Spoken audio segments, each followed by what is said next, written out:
自民党総裁選第2弾です。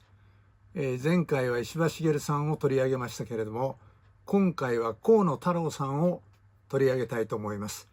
で、その本論に入ります前に、自民党総裁選ってのはどういう仕組みでやるのかっていうのは簡単におさらいをしておきたいと思います。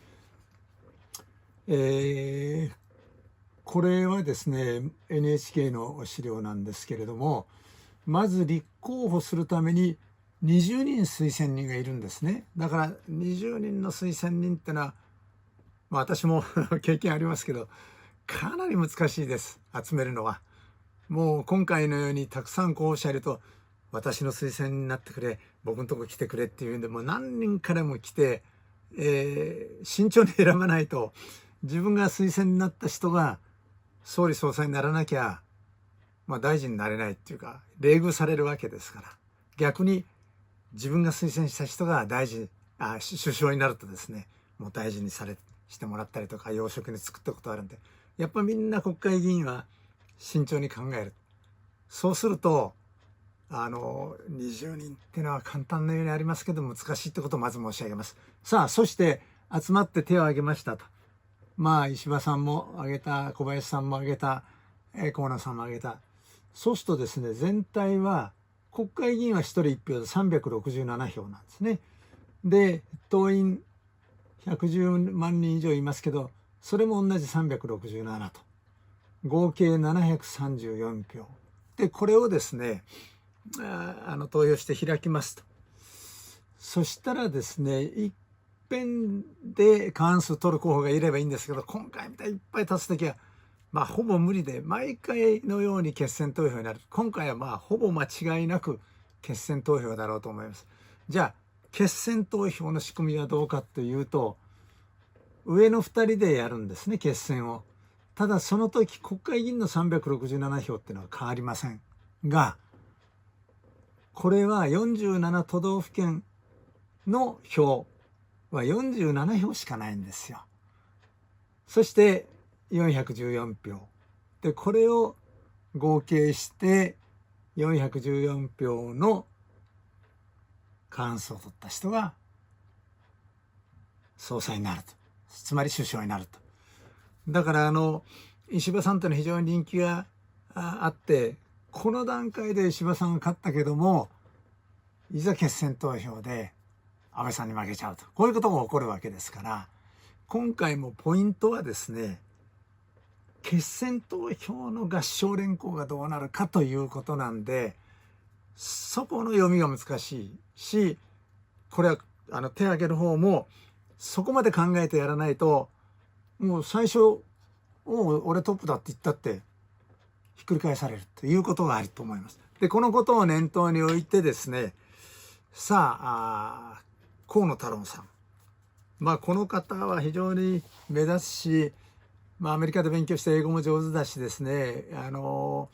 んな資質も備えておられるんですけれども、私なりに、5つばかり問題点をちょっと列挙してみたいというふうに思います。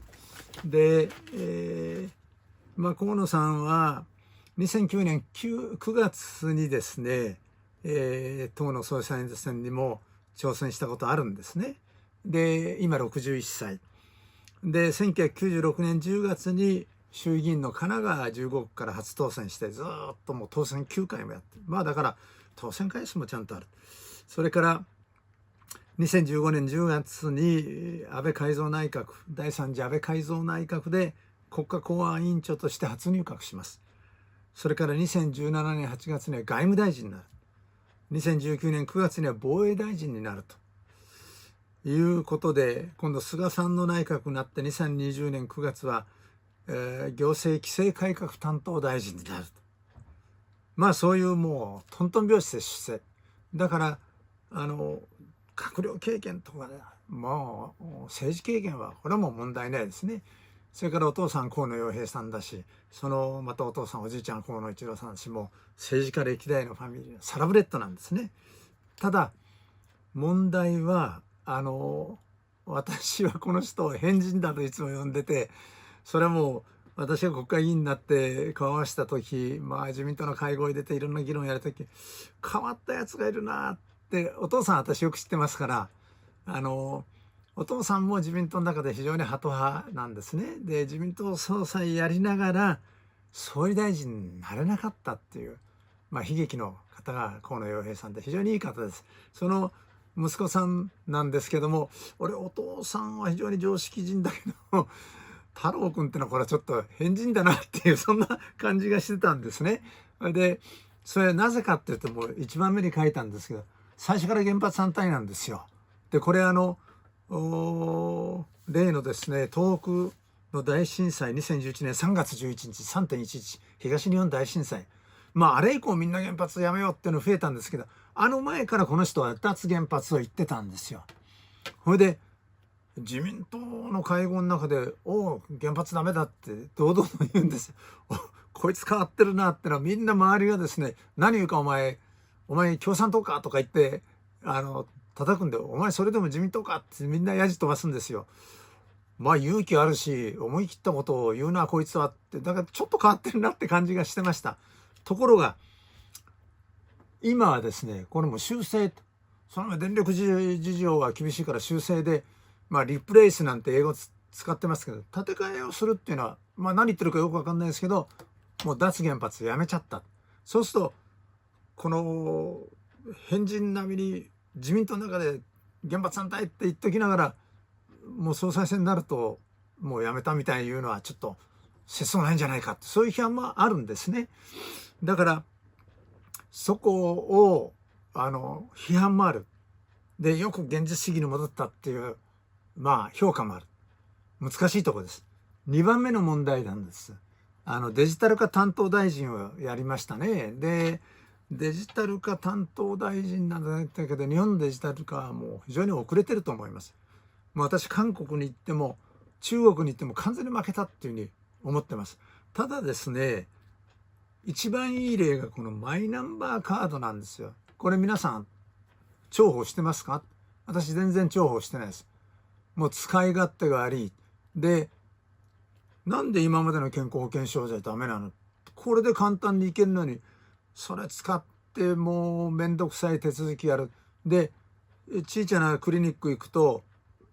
もうその読み取り機械置いてないと、もうそれ使わないでくださいと、私たち昔の健康保険証がいいですって言って、病院も薬局も、私の薬局なんかそもそも置いてない、誰もこれ使わないし、私たちも不便だからもう使わないんですって、こんなものやってどうするんですかということなんですよ。でこれがあなたがやってるデジタル化かと。もうマイナンバーカードの問題点見ればデジタル化が一発で問題だってわかる。パスモとかスイカとかいう交通カードありますね。これ別に何の宣伝もしないけどみんな使ってる。それはるかに便利がいいからなんです。券売機に行ってお金入れて、こうどこに引き120円とか180円とかそういうのを押していくっていう、そんなことしないでパッとかざせば改札通れる。これだったらポイントなんてつけなくても黙っててもほぼ全員今使ってますね。でポイントつけたり脅したり、なだめたりしないと使えないってのはいかにダメかっていうことなんですよ。そして結局健康保険証もやめるっていうわけでしょ。これが本当にあなたがやってるデジタル化って、私は彼のデジタル化ってのは全く評価してません。それが問題点。それから3番目はですね、みんな派閥解消したんだけど麻生派だけやってないんです。それはもう裏金やってないんだからいいじゃないかっていうことなんで、そこは分かるんですけど、やっぱりその世論がですね、政治改革だって派閥解消しろって言ってる時に派閥に残ってるっていうのがマイナスな、私は派閥あった方がいいと思ってるんで、この点では私は河野さんは派閥残ってていいと思ってます。でそれからですね、今問題になってるのは政治資金、いわゆる裏金ですね。キックバックしたパーティー券売ってそれを記載してない、政治資金報告書に記載していない人は金返してどっかに返却するって、どこに返納するんですかと、何も分からずそういうこと言う。人気取りだで、これ石破さんもですね、これやってないのは公認しないみたいなことを言うわけですよ。そうすると安倍派の旧安倍派の江藤誠一郎さんが文句言ったのに、いや僕らはちゃんと政治活動に使ってるんで、なんでそんなこと言われないといけないんだ。みんなカンカンになって安倍派含めて怒ってる。ということは、河野太郎さんと石破茂さんはもう安倍派は絶対奴ら、この2人は絶対支援しないぞってことになる。で、これも人気取りで、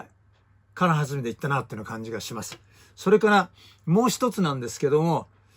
かって河野太郎ってのはもう原発反対とか言って元気よくて人気あったんですよ。ところがですね、最近全然人気がない。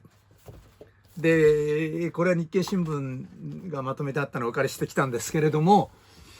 この自民党の次の総裁誰がいいかっていうので見るとですね、この赤線引いたの石破さん全部上に来てますね。小泉さんも上に来てる。まあこの1、2番この2人で争ってるんです。ほぼ。ところが河野さんになると4着、5着、4着って、まあこんなに下に来てる。で、この辺見ると、20% か 18% もう2桁なんです。この小泉、石破。だから河野になるともうほぼ1桁。こんなに人気がなくて勝てるんですかと。こういう問題があります。まあ、ただですね、河野さんは経験も豊富だし、英語も非常にうまいし、それで人心を掌握する術も持ってるから、まあ、私も大臣やったんで分かりますけど、100% 完璧にできません。いろんな失敗もあります。だけど、そういう失敗を乗り越えてですね、やっぱりこの人は国のために働くだけの能力を持った人だと思いますから、さらに研鑽を重ねてですね、総理総裁になるならば、ぜひ日本のために頑張って働いてもらいたいと思います。